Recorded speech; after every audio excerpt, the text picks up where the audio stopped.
على رسوله الكريم أما بعد فأعوذ بالله من الشيطان الرجيم بسم الله الرحمن الرحيم ادفع بالتي هي أحسن وقال النبي صلى الله عليه وسلم مثل المؤمنين في توادهم وتراحمهم وتواصلهم كمثل الجسد أو كما قال عليه الصلاة والسلام۔ قرآن کریم کی اس آیت میں اللہ فرماتے ہیں کہ برائی کا جواب بھی بھلائی سے دو، اور حدیث پاک میں رسول اللہ صلی اللہ علیہ وسلم نے مومنوں کی ایک صفت اور نشانی پہچان بتلائی ہے کہ مومن آپس میں ایک دوسرے سے محبت میں، ایک دوسرے پر رحم کرنے میں، ایک دوسرے کو جوڑنے میں ایک جسم کی مانند ہے۔ اگر سر میں درد ہو تو پورا جسم بے آرام رہتا ہے، آنکھ میں درد ہو تو پورے جسم کے اعضاء ڈسٹرب ہوتے ہیں۔ ایک حدیث پاک میں رسول اللہ صلی اللہ علیہ وسلم نے یوں مثال بیان فرمائی، المؤمن للمؤمن کالبنیان، کہ ایک مومن دوسرے مومن کے لیے عمارت کی طرح ہے، تعمیر کی طرح ہے۔ دیوار جو بنتی ہے اینٹوں سے بنتی ہے، ایک اینٹ کو دوسرے اینٹ سے جوڑا جاتا ہے، پھر تیسری، پھر چوتھی، پھر پانچویں دیوار بن جاتی ہے۔ اس دیوار کو ہلانا کتنا مشکل ہے، جب تک وہ اینٹیں الگ الگ ہوتی ہیں اس کا کوئی اتنا ویٹ نہیں ہوتا، اتنا وزن نہیں ہوتا، اتنا پاور نہیں ہوتا، اتنی مضبوط نہیں ہوتی۔ ایک اینٹ کو یوں گرائیں وہ ٹکڑوں میں تبدیل ہو جائے گی، لیکن یہی چھوٹی چھوٹی کمزور اینٹیں جب ملتی ہیں تو ایک مضبوط دیوار، ایک مضبوط پلر بن جاتا ہے۔ پھر ہزاروں لوگ مل کر بھی اس دیوار کو اور پلر کو اپنی جگہ سے ہلا نہیں سکتے۔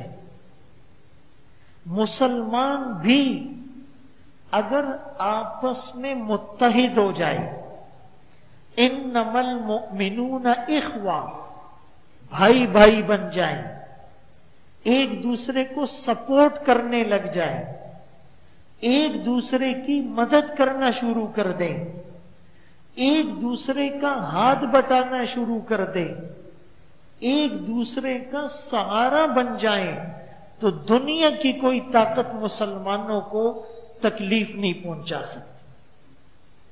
اس کی دوسری مثال، ایک باپ نے اپنے 3-4 بیٹوں کو بلا کر ایک سبق دینے کی کوشش کی کہ ایک لکڑی ایک کو دی، کہا اس کو توڑو، اس نے توڑ دی۔ دوسرے کو دی، دوسری لکڑی اس نے توڑ دی۔ تیسرے کو تیسری لکڑی اس نے توڑ دی۔ چوتھے کو چوتھی لکڑی اس نے توڑ دی۔ 4 بیٹوں نے ایک ایک لکڑی کو آسانی سے توڑ دیا۔ پھر باپ نے مزید 4 لکڑیاں منگوائی اور اس کو ایک ساتھ پیوست کر دیا، باندھ دیا۔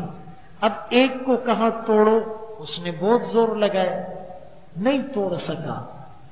کہا دیکھو اگر تم الگ الگ رہو گے تو ہر آدمی تمہیں توڑ دے گا، اور اگر تم آپس میں متحد رہو گے تو کوئی تمہیں نہیں توڑ سکتا. اسی طرح مسلمان ایک دوسرے کا خیر خواہ بن جائے. آج اگر ہم سیلابی صورتحال کو دیکھتے ہیں، جنوبی پنجاب میں تونسا ڈیرہ غازی خان میں، اندرون سندھ میں، بلوچستان بیلا اور اوتھل میں پورے گاؤں زیر آب آ گئے، ڈوب گئے، مویشی ہلاک ہو گئے، لوگ اس میں جان سے ہاتھ دھو بیٹھے، زخمی ہو گئے، بے گھر ہو گئے، بے سہارا ہو گئے. الحمدللہ مسلمان اپنی مدد آپ کے تحت راشن بھی پہنچا رہے ہیں، کھانا بھی پہنچا رہے ہیں، خیمے بھی لے کر جا رہے ہیں، ادویات بھی فراہم کی جا رہی ہے. لیکن مستحقین زیادہ ہیں، تعاون کم ہے. ضرورتیں زیادہ ہیں اور وسائل کم ہیں. تو ایسے موقع پر ہر آدمی اپنے استطاعت سے بڑھ کر حصہ ملائے تو بات بنے گی. یہی ایک مسلمان کی پہچان ہے اور یہی ایک مسلمان کی شان ہے. دوسری بات کہ آج کل جو حالات چل رہے ہیں، ابتر حالات ہیں، ایک دوسرے کو سب و شتم کیا جا رہا ہے، لعن طعن کی جا رہی ہے، گالیاں دی جا رہی ہے، ایک دوسرے کی تذلیل اور تحقیر ہو رہی ہے، لوگ ایک دوسرے کی عزتیں اچھال رہے ہیں، چاہے وہ سیاسی دنگل ہو یا وہ لسانی رنگ ہو یا وہ مفادات کی جنگ ہو. حالات دیکھ کر لگتا نہیں ہے یہ مسلمانوں کا ملک ہے. رویے دیکھ کر لگتا نہیں ہے یہ کرنے والے مسلمان ہیں. محمد الرسول اللہ صلی اللہ علیہ وسلم کا امتی دور سے بھی ہم نظر نہیں آتے. ایک زمانہ وہ تھا کہ مسلمان کو اپنا انٹروڈکشن نہیں کرانا پڑتا تھا کہ میں مسلمان ہوں اور میں محمد الرسول اللہ صلی اللہ علیہ وسلم کا امتی ہوں. نہیں، دور سے پتہ چلتا تھا.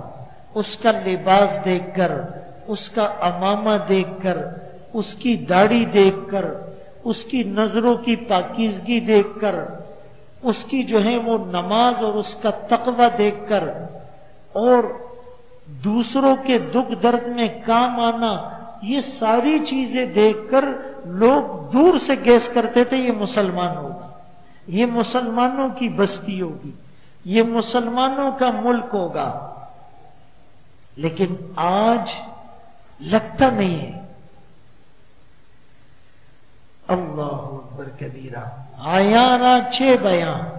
ایک چیز جب سورج کی طرح روشن ہو اس کو بتانے کی کیا ضرورت ہے؟ آج اپنے آپ کو مسلمان کہتے ہوئے شرم آتی ہے. آدمی پانی ہو جاتا ہے. اقبال نے کہا تھا چومی گویم مسلمانم بلرزم کہ دانم مشکلات لا الارا. جب میں اپنے آپ کو مسلمان کہتا ہوں تو لرزہ طاری ہو جاتا ہے. یہ مسلمان کہنا اور مسلمان بن کے دکھانا یہ بہت مشکل کام ہے. اس کے لیے اپنی آرزوؤں کا خون کرنا پڑتا ہے. وہ کہا نا کہ یہ جو دین کا حلیہ بگڑتا ہے یا حکمرانوں کی وجہ سے بگڑتا ہے یا بدترین علم والے اور صوفیاں کی وجہ سے بگڑتا ہے، جو اپنے علم پر عمل نہیں کرتے، جو حکمران خوف خدا نہیں رکھتے، جو اپنی رعایا کو بھیڑ بکریاں سمجھتے، ان کی وجہ سے دین کا حلیہ بگڑ جاتا ہے۔ قرآن کریم کی ایک آیت ہے، ان الملوک اذا دخلوا، کہ جب بادشاہ کسی ملک پر حملہ کرتے ہیں، افسدوہا، سب تہس نہس کر دیتے ہیں، نیست اور نابود کر دیتے ہیں، وجعلوا اعزت اہلہا اذلہ، جو پہلے عزت والے لوگ ہوتے وہ ذلیل ہو جاتے ہیں۔ تو اسی طرح وہ حکمران جو اگرچہ کافر نہ ہو، نام کا مسلمان ہو، لیکن اس کے دل میں خوف خدا نہ ہو، وہ ظلم پر اتر آئے، تو وہ بھی حلیہ بگاڑ دیتا ہے اسلام کا۔ لوگ پھر ہاتھ اٹھا اٹھا کر بد دعائیں دیتے ہیں۔ اسی لیے صحابہ کرام کی جو صفت تھی آج وہ اپنانے کی ضرورت ہے۔ ایک تو گالی کا جواب گالی سے نہ دے، برائی کا بدلہ برائی سے نہ دے۔ کوئی اپنے سیاسی لیڈر کی محبت میں آپ کو گالی دیتا ہے، آپ اپنے لیڈر کی محبت میں اس کو گالی نہ دیں۔ وہ گالی دے کر اپنی اصلیت بتا رہا ہے، اپنی تربیت بتا رہا ہے، اپنے اندر کا گند زبان سے باہر نکال رہا ہے۔ آپ برداشت کر کے اپنی اصلیت بتائیں، آپ اپنے اندر کے ظرف کی پاکیزگی بتائیں، آپ ایک مسلمان ہونے کا پتہ اس کو دے۔ لوگ کہتے ہیں نا کہ تم ایک گالی دو گے میں 100 دوں گا۔ ایک بزرگ نے کہا تم 100 گالیاں دو گے میں ایک بھی نہیں دوں گا۔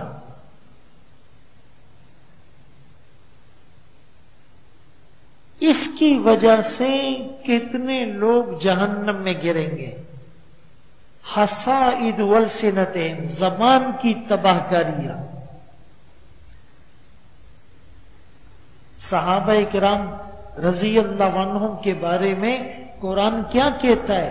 اشداء علی الکفار رحماء بینہم، کافروں کے مقابلے میں آتے ان کی آنکھوں میں خون اتر آتا تھا، ان کی رگیں پھول جاتی تھی، ان کی تلوار نکل آتی تھی، شیر کی طرح وہ دھاڑتے تھے۔ لیکن وہی صحابی، وہی بہادر صحابی جب مسلمانوں کے بیچ میں آتا تھا ریشم بن جاتا تھا۔ ہو حلقہ یاراں تو ابریشم کی طرح نرم، رز میں حق و باطل ہو تو فولاد مومن۔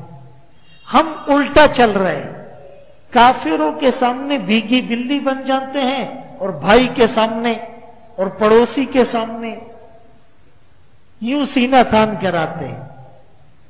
اگر یہ غصہ کافر کے خلاف میدان جہاد میں نہیں اترے گا تو یہ اپنی بیوی پر اترے گا، اپنے بھائی پر اترے گا، اپنے پڑوسی پر اترے گا، اپنے رشتہ دار پر اترے گا۔ یہ تو ایک نظام ہے۔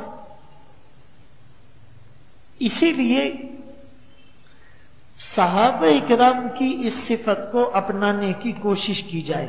رسول اللہ صلی اللہ علیہ وسلم نے فرمایا کونوا عباد اللہ اخوانا، فرمایا کہ اللہ کے بندوں آپس میں بھائی بھائی بن جاؤ۔ اور یہ آدمی کب بنے گا؟ جب تکبر نکلے گا۔